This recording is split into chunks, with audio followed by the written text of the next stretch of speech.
hope you're all having a great day. Michelle Fix-It here, and we're going to do a driving and talking video. So I heard on the radio, and I thought it was kind of funny since it's a way to be part of our topic of conversation today. They were talking about a couple that I guess is a nominally. Sorry, there's a gentleman walking all angry in the road. I don't know what's going on with him. So it was an anomaly because it's a married couple, and they were saying, you know, some people say the key to having a happy marriage is separate bathrooms, separate vehicles, separate bedrooms even, separate closets. But this couple actually has separate houses.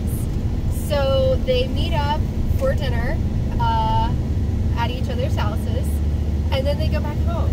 And they're like, oh, I couldn't do that because I get so lonely, and, you know, I need to spend time with my significant other, and that's just very similar to dating, and da-da-da-da-da.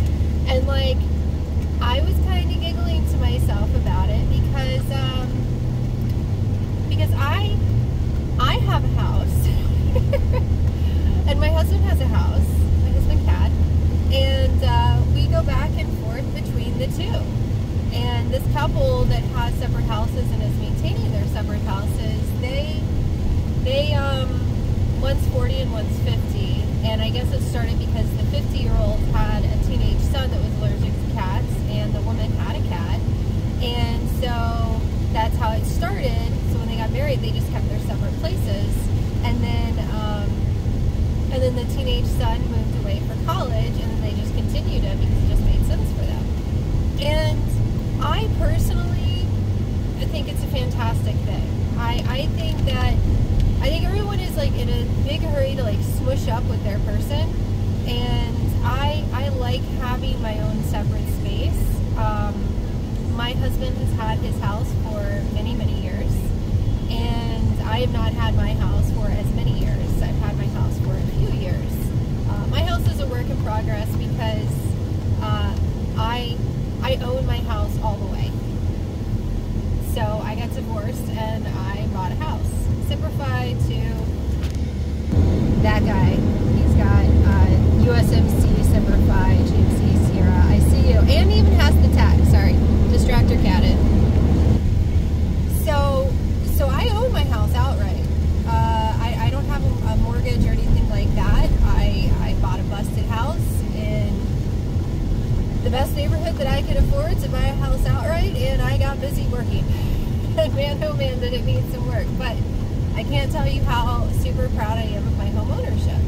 I know that not all the areas can do that, but you know, you can always, if you have a job where you could work anywhere, like if you're a remote worker, or if you work for a large retailer, or you work in hospitality, there's so many different types of work that people can do where you could go from working in Mississippi to, like if you worked at Walmart, say, hey, I want to move to Oklahoma because, you know, I work in the clothing department at Walmart. Then find a house in Oklahoma that you can buy outright. And you might have to commute a little bit, but then you have that stability. Because that seems like it's such a big thing. It is such a big thing. Having a roof over your head. It's debatable, depending on who you talk to, with roof over your head versus having a vehicle. And I'm totally going into a different conversation there. But I do like the idea of people being able to live separately. It's not for everyone, I understand. I also don't think it's really healthy for people to develop codependencies with their spouse or their significant other or their girlfriend or their boyfriend or whatever, because it's just not healthy. Like, if you have to be with your person all the time, that might be, you know, that might not be good for both of you. Personally, in this situation, my husband and I spend a fair amount of time apart, and we spend a fair amount of time together, and the children go with me back and forth because he works a traditional 9 to 5, and I do houses. And when we had Charlie, you know, he had doctor's appointments, and you know, it all worked out for us. But wanted to like share that with you guys. And I'm gonna flip you guys around because it's really awkward when you guys are just kind of staring at me and I'm driving. I'm currently in Baltimore, so it's raining. I've done some driving videos. I'm on my way to an appointment. But you know, if you're with someone and you love them, then you know you can either cohabitate or you can try a trial of cohabitation. And if you are lucky enough to own your own home, then maybe you rent out your home. Maybe you can rent out the rooms if you still want to have your own space. Because I do think that it is very difficult, like take husband cat and my situation. When someone has lived in a home, whether it's a rental or they own it, for many, many years, they've put their stamp all over that house. Or they haven't, but they're used to certain things. And so when someone else comes in, it's like they're an intruder in that space. So, you know, say the spare room that was there, because like, you know, if you have a 3-bedroom house, you have a spare room, and then you have a, you know, a master or primary room, and then the other one's an office. And, you know, you're used to having, the person is used to having that office space. And when they, you know, start a relationship with someone, that person has a child. So you have like a blended family. So it's like, okay, I'll give up the guest bedroom so the child can have their own room. But then, you know, they still want people to come over. So now you're sticking people in the office. But then it's like, oh, well, you know, now I want to have a biological child of my own in this relationship. So then you have a second child, and that third bedroom, it's like, well, it's an office. It's been made into an office. Or even just as basic, like let's say we're not throwing children into it. Say, you know, the person cooks and they have their own way of organizing the kitchen because it's been that way for years. Is it worth getting grumpy with your significant other over the setup of the kitchen? And, you know, trying to have it where you have space for your baking stuff, or even the staples of a kitchen. So, I mean, personally, I don't have a problem, clearly, with having one person have one home, and then, you know, when the other person is over there, they adapt to the living environment for that person. And, you know, especially for my situation, my priority is my children. And so I try to have child-friendly spaces. And I understand, because I've been a mother for a very long time, that children make messes, especially when they're younger. And as they get older, you know, you start to teach them to clean up. I mean, you start to teach them to clean up when they're little. Charlie is almost 2 at this point, and he knows what a trash can is, and he throws his diapers in the trash can because it's super fun for him. And he knows what the laundry baskets are, and so he throws his dirty clothes in the laundry baskets. And, you know, so I mean, I do start at an earlier age for children with those things. Okay, semis, are you guys just purposely trying to make it where it's difficult for people? What in the world? It's like we're going through the maze of the semi-trucks. Jeez. So I agree with it.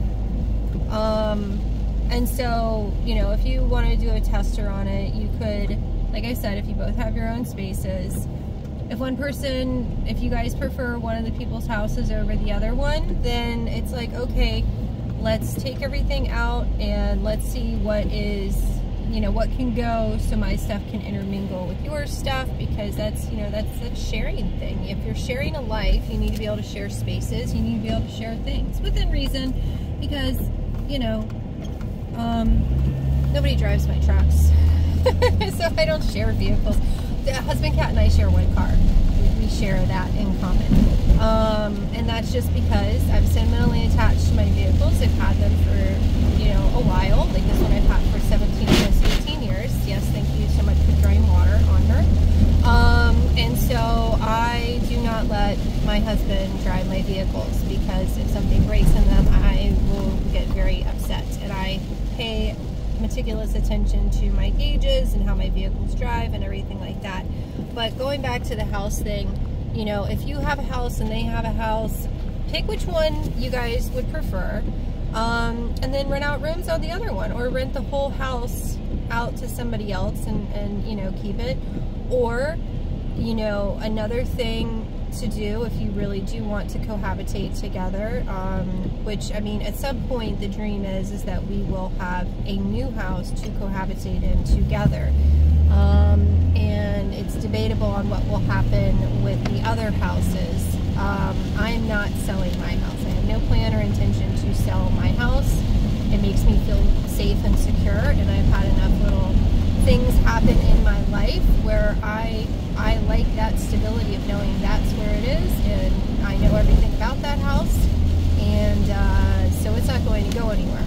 Could it eventually turn into a single family home rental? Maybe. Could it turn into a renting of rooms home? Maybe. It's done that before to generate income for me and because people needed it. So it is a multi-use property. It really is. And then it's debatable what will happen with his house. But I think that a lot of issues get created when you have two people moving into one person space that they've had for a while, and so that's just my 2 cents on it. So if you've been in your place for a long period of time and you're trying to move somebody into it, you have to understand that you have to desensitize from your space a little bit to make room for the new occupant, because it's not just saying this is your home now too. They need to be able to have the freedom to make it their home with you, so that you guys don't get grumpy with one another. So that's it. I just thought it was a funny little thing on the radio that prompted a little, why am I paying to go through the tunnel? Oh goodness. I've been talking to you guys, and normally I don't pay the tunnel to go to the appointment. This is not good. Not good at all. Good. Perfect time for a stopping point. That was not good. I may need to change my brakes out of my Trailblazer, because they did not catch as well as I thought that they should have. But yeah, make room for your significant other, and if you want to share separate houses, just know that there is a special person out there, as in me, that does do that with their spouse, at least for the time being. So you guys have a great day. I shall see you next time as I try to figure out, you guys are just going to hang out for a minute because I got to figure out where I'm going. So I took the tolls off, and now I have to find a place to turn around.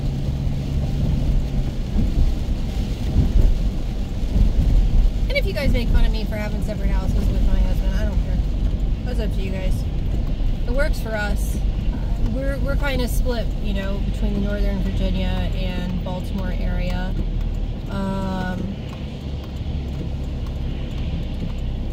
Interesting. You put a sign up that says automatic door, do not touch, thank you.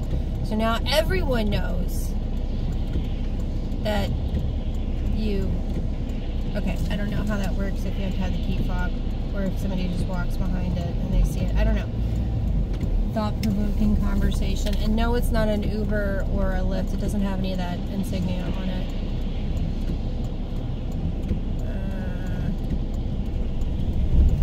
Go, go, go! Whee! Perhaps I'm just an oddball. I don't know. Tis works for us. But eventually the grand goal is to have one shared place. But my house will probably continue its use as of the way that it is, because we have rentals in Baltimore and we have appointments in Baltimore, and it just makes sense for us. But I mean, the other thing is too, how many people can resonate with this? You just want to get away, like you love your person, but you just want to get away from them for like an hour or a couple days or something. And if you had your own little house or your own little space, or even if, like, you know, you're renting out your place and then, you know, the rooms and stuff, and you keep a room for yourself, there you go. Instead in the doghouse, you can go to your house and, you know, work on a productive project or something like that. I don't feel like there's a problem with it. I feel like a lot of marriages would not have ended in divorces if the other person, if one of the people, not like all the problem is within one person, but if either party was able to be like, you know what, I don't want to deal with you right now. Why don't you go to your house? If that was an option, because the only option that you get when you're in a marriage and you're frustrated with the other person, or even if you just, you know that you're grumpy about something with work or something like that, if you don't have a space to just like go to be by yourself, you may lash out at your partner. You may be a grumpy person with your partner, or, you know, maybe you just want to watch your football game, or maybe you just want to play with your trucks, or, you know, just do things by yourself for a little while. Like, you want to stay married and you love the person, but you just need your own space for a little while. What options do you have? Some people have the option of going to a bar. I don't think that's really, you know, healthy. Or you can just get in the car and drive away, but then the other person's like, where are they going? And that's the other thing too, is if you have separate houses, you have to have a level of trust. I have keys to my husband's house. He has keys to my house, and we know where the other person is pretty much 24/7, and we trust each other.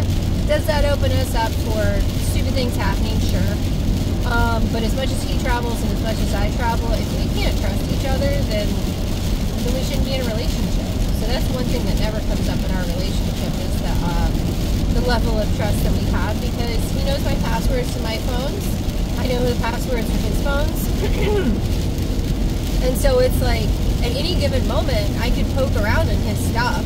Am I going to? No. At any given moment, he can poke around in my stuff. Is he going to? No. So, I mean, you know, people would sharpshoot on those types of things, but that's just all I have to say on that. I thought it was funny that it made the news stuff on the radio. I agree with the practice, and we're in this day and age, you know, we have so many different things as far as orientations, and, you know, you have some people that are participating in polyamory. There's a lot of different stuff out there. So why is it so odd to have two separate houses? Why do you have to be with the other person 24/7? And if you have children, I mean, they just grow. It's better for two people to grow up. Messed it up. It is better for children to grow up where mommy and daddy love each other, and they're going back and forth between houses with mommy, like, and mommy is in one house and then daddy is coming over and everything is great and wonderful, than growing up in, you know, separate households, as in you're at daddy's house, you're at daddy's house. It's daddy's rules, and then we do passive aggressive, or some people do passive aggressive stuff where it's like, oh, well, at your mom's house you can't do that, because then you have children having to learn two different sets of rules with two different sets of things going on. Whereas if mommy and children go over to daddy's house and we're one family in one house, and then another time we're over at, you know, mommy's house and daddy comes over, and so for a couple days we're one family here, you have a cohesive family unit that's working together. The heads of household being mommy and daddy, or mommy and mommy, or daddy and daddy, whatever. And the only thing that's changing is the locale. As long as the children's needs are being met, then it shouldn't matter. I mean, of course, when you have school districts and everything else, it kind of complicates things. But I think it works very well for us, and I think it could work for other people. Maybe we should try longer separation time periods before people get divorced. I don't know. I know different states have different rules on that kind of stuff. Whoa, look at that. Somebody literally threw their trash out in the middle of the road. We avoided it. It's okay. You guys are safe driving around with me. So, I'll see you guys next time. I'm going to jam out, listen to some music. Unless you guys want to jam out, listen to music too. I'll let you jam out, listen to music.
So last week we did the Betty Rocks. And that can be some.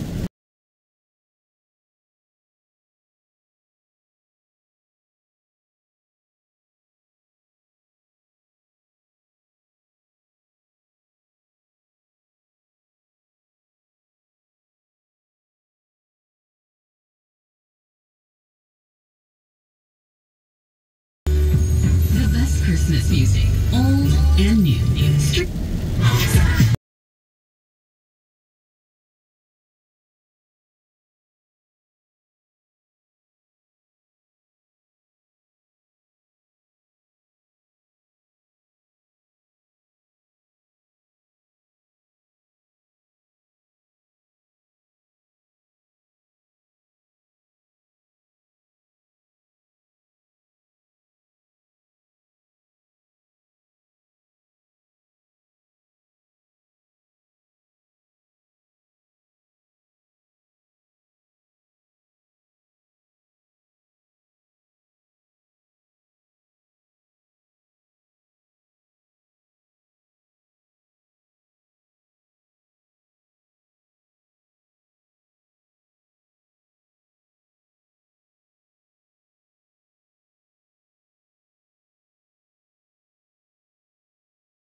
You guys are still there.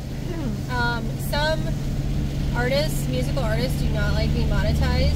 So while I'm listening to music, if it blocks the video, then I will be muting those segments. So I apologize in advance if you guys are just watching the road and there's no music, because I have no idea who wants their music to be monetized, not monetized, blocked, censored, blah blah blah, until I upload this video. And then it lets me know, and then I have to mute segments. So there you go. We're almost to our destination though, 4 more minutes.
from Troco's Movie Cafe in Upper Marlboro, and my team is strange.